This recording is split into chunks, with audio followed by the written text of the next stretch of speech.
This episode is brought to you by Relive Health, a modern wellness clinic helping you look and feel your best from the inside out.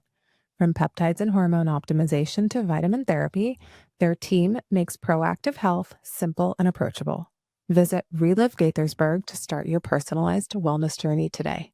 As a founder and as a business owner, you think everyone's negotiating with you in good faith and that everybody has your best interest and the business's best interest at heart, and that you're all doing this to be on the same team. And I think everyone feels that in the beginning because everything is great and they want to get the deal done. So they're saying whatever they need to say to make you feel good about it. Yeah. And as soon as things got going and maybe they hit a bump or two, they push them out. When you negotiate all those things, negotiate it worst case. What provisions do you have for yourself? Welcome to Married to the Startup. I'm Alicia Mackenzie, a wellness entrepreneur and digital creator. Alongside me is my amazing husband, George, the CEO who's always ready for a new challenge. We've been navigating marriage and running startups for over a decade, and we're here to share the real, unfiltered journey with you. Join us for insights and candid conversations about integrating love, family, and entrepreneurship. This is Married to the Startup, where every day is a new adventure. Welcome back to episode number 51 of Married to the Startup. I'm your host, Alicia Mackenzie.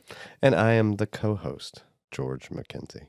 Hey, babe. Hey, new setup here. It's like a brand new pod. Yeah. I'm not sure I'm camera ready. I think I have a face that was made for radio, It's okay. not necessarily television. Nobody's looking at you. That's true. It's true. It's true. All right. When we went to New York this past week, we spent about 4 hours wandering the streets of Tribeca and going in and out of all the stores and the antique shops and probably the coldest day of the week. Yeah. No, Friday. Oh, Friday when we walked there. Yeah. Tuesday when we did it, it was freezing, absolutely frigid. Yeah, but thankfully on Friday it warmed up a little bit. But we walked into Mackenzie-Childs, and that is one of my favorite stores. I love the designs. And naturally, I made a TikTok on my travel TikTok, and it said, if I'm ever single again, you won't know it, but there will be signs.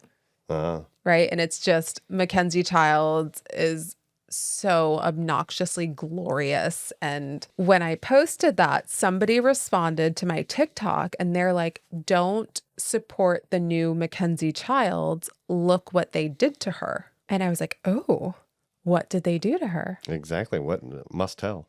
But apparently, long story short, and we're going to dive into this because it's actually a really interesting story, but Mackenzie-Childs is no longer run by Mackenzie-Childs. So it was originally run by Victoria and Richard Mackenzie-Childs, and they were the original creators and the original sculptors and built the business from the ground up and then lost it to include their name. So now the business is run without them involved, still using the Mackenzie-Childs name. Okay. So that's like the overview of it. But it's really interesting because, and I kind of just want to go over like the brief origin story of Mackenzie-Childs because they're both really creative people. Yeah. Yeah. I think we can put a pin in it, but interesting that if you find yourself single again, the signs would be you would shop at Mackenzie-Childs. Exactly. Okay. And right? then the sign is that my house would be top to bottom Mackenzie-Childs because it is just, you would never. No, I'd never even heard of it until we went to that store. Really? Like Neiman Marcus carries their stuff. I don't shop at Neiman Marcus. Yes, you do. When? When we walk into the Neiman Marcus, you go through the home goods section. I don't pay attention to that. Oh my gosh. It is all Mackenzie-Childs. Okay. Well, I don't really look at it, so. But yes, if I were single, I would absolutely decorate my house top to bottom Mackenzie-Childs. Wow, you know, quite the decorating bill as the boys and destroy and break it constantly. That's why we can't have nice things. But so going back to like the brief origin story of Victoria and Richard Mackenzie-Childs. So I guess they met in the 70s. Apparently she's a former nurse turned potter. But you and I both watched that YouTube video. Yes. I am dumber for having watched. We did a little bit of a deep dive into the story that is Mackenzie-Childs. Yeah, Because I think it's a fascinating business case. Yeah, but listening to this woman ramble on, and I think the video is like 45 minutes long on YouTube. I think we made it 10. We made it maybe 10 minutes. It was very hard to listen. It's not even to listen, to watch. I mean, I didn't watch. I just looked at your screen, but just the fact that she was in a field. No, she was in a up tree. in a tree. She was in a tree. She was in a tree in a field with the camera maybe 50 yards away, like pointed at her. And then the audio is like cutting in and out with wind and everything else. And her voice is just like, it's like nails on a chalkboard to me. Yeah. The way she talks. I wonder. I'm so happy. Yeah. She sounded like a creative, right? A very free-spirited, lighthearted. I'm trying to be positive here. Yeah. Right? If I were to define a potter, yes, that's who would come to mind. Yes, but that's what they were, right? They were potters. They were deeply creative, and she has an eye for color, and it's built with whimsy, right? Like everything about that store is so whimsical, and I think that's why I love it, right? Okay. Like it's just anti. I prefer my whimsy Disney. That's my version of whimsy.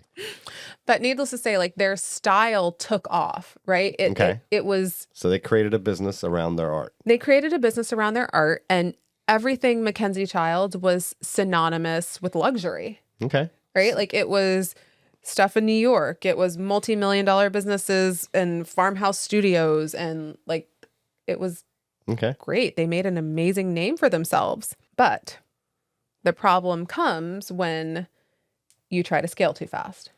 Yeah, rapid expansion. Right? So rapid expansion, and I think that is what led to their demise. Some of their downfall. Yeah, I wonder if they were like getting outside counsel or business advice to why they would want to scale so fast, or do you think it was just their own ambition? So according to the research that I did, the demand exploded. Right. Okay. More and more people wanted Mackenzie-Childs products in their home. Right. And they took on significant debt to fund production facilities, more staff, national distribution. And I think they just tried to get too big too quickly. Yeah. I think that's a common issue for businesses, right? Where you're having success in one area or one place, and then you decide, hey, I'm going to take this model and scale it. Yeah. It's scalable, and then I'm going to, inject capital. I'm going to take out loans, most likely. And a lot of times those business loans are based on a moving average of LIBOR or whatever. So you get this money at a cheap rate and you grow, and as long as demand continues at this, exorbitant pace, you're going to be able to continue to make your debt payments. And a lot of times growth isn't linear, right? You could have that rocket ship growth 1 year, and then maybe you tail off and you don't have 20% or 100% year over year growth. And then interest rates rise. And, when you have to service all that debt, it's kind of hard to cut costs. You can cut some costs, operational costs, but you can't cut your debt service. Yeah. And I think, Trump, a lot of people got into problems with that. And I think, when we watched, I think I watched a documentary on Trump at some point, but he basically just went to the banks and said, when you've lent me, let's just say 100 million, 500 million, $1 billion, like the risk is now on your end, not my end, because you have so much lent to me in real estate that you don't want to foreclose on this. Yeah. So we need to renegotiate a debt. Whereas, when you owe 10 million, 50 million, then it's not a big deal for the bank to foreclose. They have all the power. All the risk is on your end. Yeah. And I think that's what happened, right? They took on significant debt. They grew rapidly. And then they brought in investors. Well, they brought in investors to grow, or they brought in investors to, I think, in order consolidate to debt. Stay afloat, they brought in investors to grow. Okay. Yeah. But then they ended up filing Chapter 11 bankruptcy. Post-investor? Yes. Okay, so they brought in private equity. Yep. And this is all hearsay, right? This story wasn't widely covered, but I just found it really... Well, I mean, I think it's a private transaction, right? So a lot of the details aren't going to be public, and probably they are under NDAs to not disclose everything. But I can imagine what would happen, right? So they try to bring in a private equity group that's going to consolidate the debt, maybe refinance it because now they're running the show, and they're going to acquire majority of the equity. So they're basically buying the business, most likely for pennies on the dollar because of the debt load. And they're going to come in as business owners to run the company. Yes. So they ended up pushing out Richard and Victoria because it's obvious they were struggling, figuring out how to stay afloat and run this business. Right. And I think at that point, if you look at the assets of the business, if I were a crude private equity person, the assets of the business is the name. It's the biggest asset. Yes. You already have an archive of art that they have created that you're now mass producing. And then any derivatives therein or new things you want to bring to market, as long as they're in the same vein, it doesn't matter if it wasn't created by Victoria or Richard. It doesn't matter if it was created by, Joe Schmo in India or China. It doesn't matter because it's going to have the same Mackenzie-Childs mark on it. And as long as it, looks like it's a knockoff, you can just keep turning the money tree. And what it seems like is that during the acquisition, they kept the name, right? They bought the trademark Mackenzie-Childs name. Yeah, I mean, that's the only thing that was the real asset, right? So if you have a company and you sell that company, they own that company. They own that domain. They own that name. And when you name your company after yourself, you've kind of lost your ability to continue with your name. Yeah, so the couple attempted to buy back their naming rights, but the court awarded the brand to the new owners. Yeah, I mean, because that's what they bought. That's the name of the company. So from there on, Victoria and Richard Mackenzie-Childs were no longer allowed to use their own name in any new companies that they started. Yeah. Right. So they essentially, not only did they lose their company, they lost the right to use their own name. And then when they tried to start a new company using, I think it was like Victoria and Richard, they got sued and they were not allowed to use that name either. Right. So they bought. It was associated with the other. It was associated with the trademark. Yeah. I mean, you could see it from a private equity perspective. I paid all this money to get you out of debt so you didn't go bankrupt. Yeah. And what I bought was the trademark, which is the name of the company, which just so happens to be your name. Yeah. And, that's what I bought. Yeah. So, I mean, as a founder. Yeah, I think there's some lessons here for founders, right? One is a scaling lesson. A scaling lesson to understand how to leverage debt. You always want to think brighter times are ahead, but you got to plan for the bumps. Okay, so let's talk about the fact that can somebody who is truly creative, like brilliantly creative, I have a design eye and I can see everything and the coloring and all of this and what is it, like color theology, and there's all sorts of names for that in the art world that I have no clue because I have zero fucking creativity in my body. Can that brain exist with a business-oriented brain? Yeah, I'm sure there are. I don't think so. I really don't. Well, I mean, I think some. If you look at like a Sam Altman or some of these like highly intelligent, different kind of creativity though. Like that, I guarantee you couldn't give. Oh, like we're talking about like artists. Yeah. Artists. Okay. Yeah. No, I get it. Yeah, I think there's some people that are innovators and not necessarily business people. Right. Like you look at even artists in general. Like look at your Michael Jacksons or your Princes or anybody that has the ability to produce music, pottery, ceramics. To be that kind of artistic, you gotta be disconnected from some of the normal rat race, treadmill stuff. Yeah, I get it. Right? Like I feel it. And when you listen to Victoria Mackenzie-Childs speak, I feel like maybe she didn't quite read the terms and conditions of the sale. Yeah, probably not. Or, I mean, I think that's another thing founders a lot of times, it goes along with scaling, but it goes, even more so with, transactions, especially when you bring in outside capital or private equity, I've fallen victim to this too. As a founder and as, a business owner, you think of everyone's negotiating with you in good faith, and that everybody has your best interest and the business's best interest at heart, and that you're all doing this to be on the same team. Yeah. When I'm sure when she entered in that deal, whether she knew it or not, when it comes to the naming rights and stuff like that, she had thought that, hey, this is someone who's coming in to be my partner. They're bringing capital. We're going to renegotiate all this debt. We're then going to be able to get it back on track. I'm going to continue to run it in the way that I've always run it, and brighter times are ahead. And I think everyone feels that in the beginning because everything is great and they want to get the deal done. So they're saying whatever they need to say to make you feel good about it. Yeah.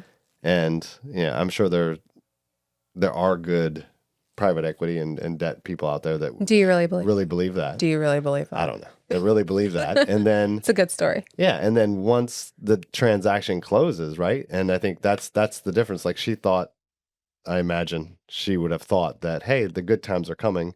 I'm going to be able to continue to run this. And as soon as things got going and maybe they hit a bump or two, they pushed them out. Yeah. Right. And she probably had no clue that's what would happen. Yeah. So you don't think about it. I think that's my advice to founders is when you negotiate all those things, negotiate it worst case. Worst case. When you're looking at this, if they were to push you out, what provisions do you have for yourself? Yeah. Right? Yeah. Yeah. And then looking at non-compete terms, like, yeah, it's great because you're like, oh, well, I'm not going to leave. So what does it really matter? No, that shit matters. Yeah. Yeah, it matters. Yeah. So think about it when you go. Ask me how I know. Yeah. So think about it when you go in and be like, hey, if this relationship goes south in 6 months, what provisions are here for me? Yeah. And I guarantee you, whatever they send you, that is not in there. There's very little provisions that benefit you. So I don't even know why I was going to ask this question, but do you think they missed something in the due diligence? Obviously, they missed something during due diligence. And do you think they even did a real due diligence? No. I mean, I think they probably did. And I don't know whether they missed it or not.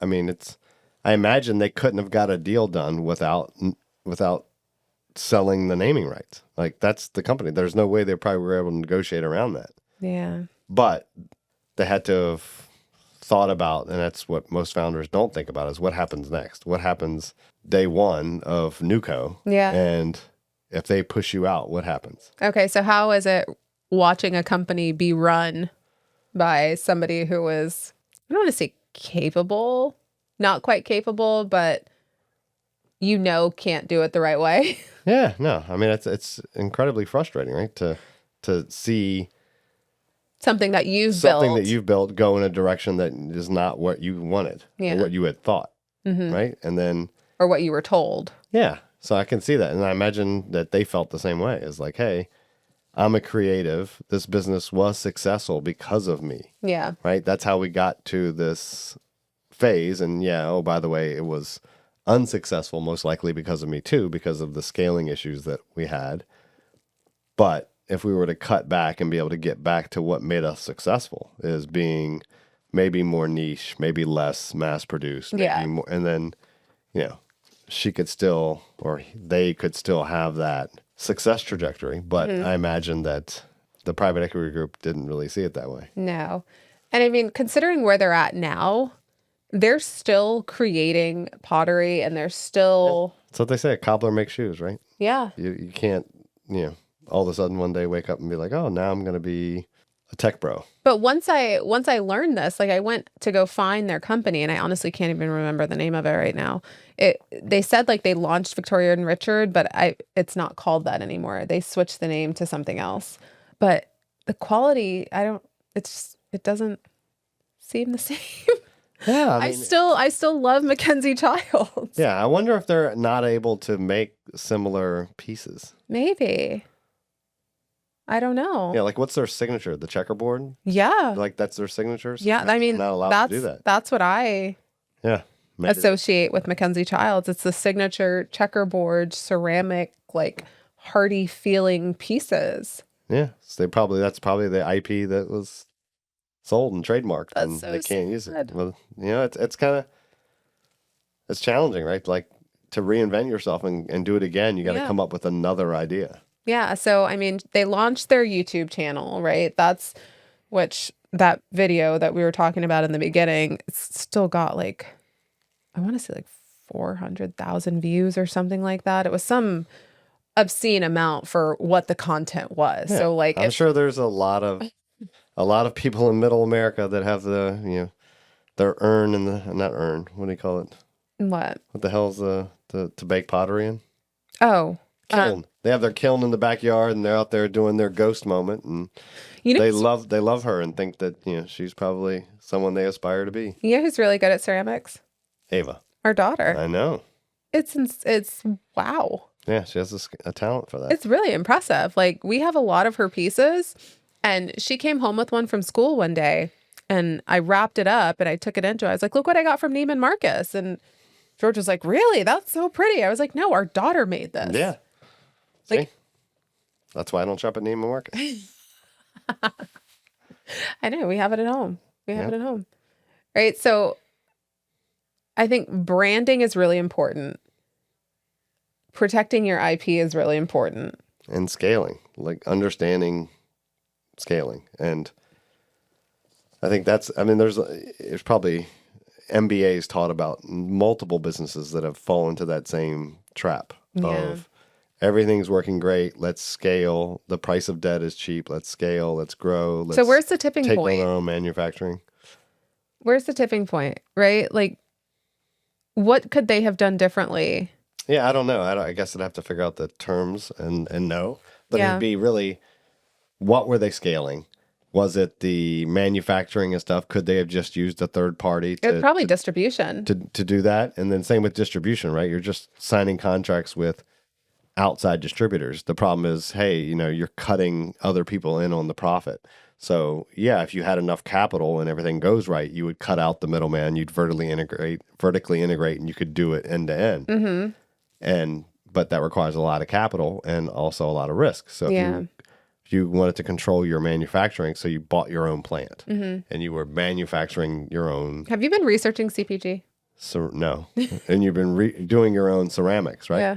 Then you bring the unit cost down because you control the manufacturing, so there's no profit built into that, and you can control, timelines and inventory and everything else. But the risk with that is it's a lot of capital. So if something goes wrong, you have a warehouse you have to pay. You have workers you still have to pay. You have machinery that you still have to pay for. Yeah. Versus a third party, you're paying more per unit, but there's less risk there because you could turn it off. Yeah. Because I think there was I remember when we renovated our house in Fairfax Station. Yeah. There was, I was talking to the builder, and he was talking about the windows, and that it's a similar story. There was a window manufacturer in the area. They made windows. It was a multi-generational business. Yeah. And they made amazing windows. And then when it transacted from the grandfather to father, and then when the father to the son decided, hey, I'm going to scale, and we're going to build our own factory, and we're going to get bigger. We'll bring our costs down. We'll have more profitability. Be able to service a larger area. Yeah. And the same thing happened. Then there was a housing crisis. So the buildings, there was less demand for the windows, and he had this big factory and with the big note. But what about the walls? And then the family business ended up going under. Dang. And it's a lesson in and it's not like all those can be predictable too. Like, for every one of those or 100 of those stories that, they take on more debt and they scale and fail. Yeah. There's the one that did it, right? But I think that's what you hear more about. They bring it all, they vertically integrate, and they grow, and they continue to grow, and they get bigger and bigger. Yeah. You hear more about the success. Yeah, you hear more about the success. Like, this was, I'm sure they made a little bit out of the sale and the transfer of hopefully, but they also lost their name and their ability to create what they want. Yeah.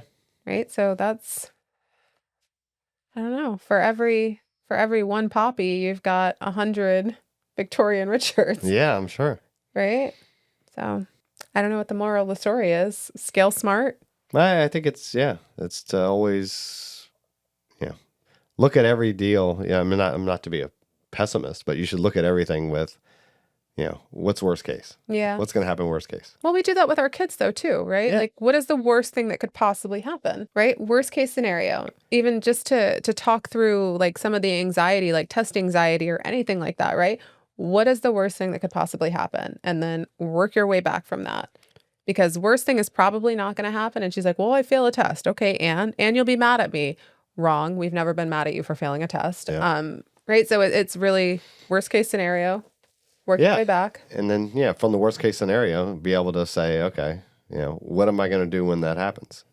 So if that were to happen. So, okay, I'm going to buy this factory and I'm going to produce my own mugs, right? Yes. And, okay, that's going to bring my unit cost down X%, but I'm going to have this monthly debt load that I'm going to have to service. Yeah. And then, okay, what happens if sales decline? Okay, to what point can sales decline? I can still make my debt load. Okay, what if that happens? What if we go beyond the tipping point? What do I do then? Yeah. And if you don't have that plan and haven't mapped it out when it happens, right, you're kind of shit out of luck. Yeah. And not to say you should go into it thinking it's going to fail, but you should at least understand what your options are. That, I mean, statistically speaking, you're more likely to fail than you are to succeed. And I think the same, and that's where I'd caution all founders, especially when you're selling the business or you're bringing in a partner financially, is it's the hardest thing to do, especially when you have other business partners, because once that dollar figure, once the dollar figure comes up, everybody gets excited no matter what. Yeah. And they're already making plans to spend that money. Yeah, they are. Right? Yeah.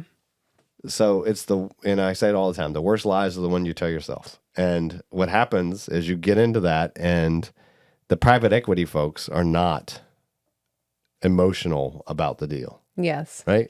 But the founder, you very much are. This is your baby. This is your liquidity event. This is everything to you. To them, it's another transaction. Yeah. And they are going to be negotiating for what's the best interest of them all the time. And I think what happens to founders and stuff is you start to compromise and negotiate against yourself because of that dollar. Yeah. And the speed that the private equity group puts on you, the pressure, right? And then you got lawyers' fees, and maybe have an investment banker, and you got all these people you're paying money to. Yeah. And the bills are coming in, and you're like, oh, I got to get this fucking transaction done. And so partner's already complaining, hey, is this deal going to happen? When am I going to get my money? And, everyone's pushing, and then you start to, compromise on things you probably wouldn't have. Yeah. Or if you were able to be objective about it, you would say, hey, that's not a good deal for me. Yeah.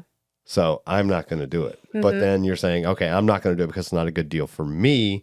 And then your other partners are like, hey, what's a good deal for us? Yeah. And being able to stay level-headed about it and being able to articulate that back to your business partners of, hey, a non-compete of this duration is bad for all of us. Or, hey, they want to keep the naming rights for 10 years. Like, that's not good for us.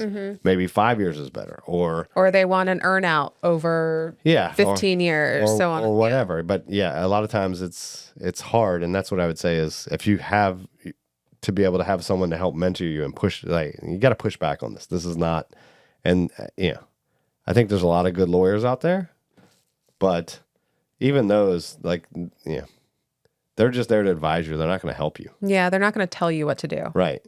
They're saying, oh, this is average, or this is standard. Yeah. And you're like, well, what does that mean? Exactly. Should I do it? Is it a good deal? Exactly. Or is it bad for me? Or do I push back? And when you push back, and you gotta, and I would say that, one piece of advice I would give is that when you're in that situation, in the very beginning, before you even get the, purchase agreement, is to write down your non-negotiables. Like, it has to be this purchase price. It has to have this long of a non-compete. If they were to terminate me, this is how much money I would want. Yeah. Write those things down before you get their offer. Yeah. And then hold on them and say, this is what I'm going to go to the mat with. And either they agree to my terms or I'm not doing it. You did that with DPS. Yeah. You could have sold multiple times before you actually sold. Yeah.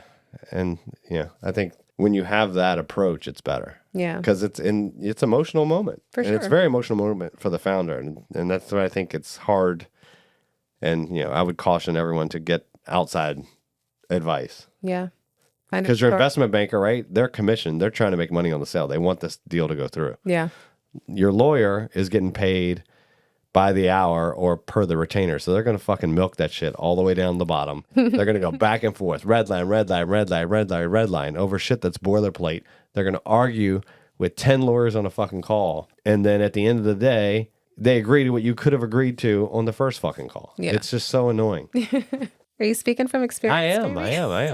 So I remember being on the day of closing and lawyers kicking stuff up and being on a call. And then I just had to shut everybody up.